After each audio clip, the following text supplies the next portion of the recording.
Profile ಇರುತ್ತೆ, frame ಇಲ್ಲೇ ಇರುತ್ತೆ. ನಾನು ಕ್ವಶನ್ ಕೇಳ್ತಾ ಇರ್ತೀನಿ,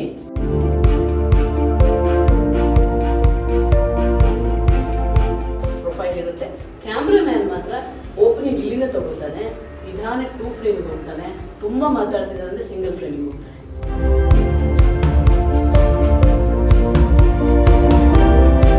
ನೀವು ಏನು ಅಂತ ಇಲ್ಲಿ ಟೈಟಲ್ ಹಾಕ್ಲಿಲ್ಲ ಅಂದ್ರೆ ಗೊತ್ತಾಗಲ್ಲ ಫ್ರೇಮಲ್ಲಿ.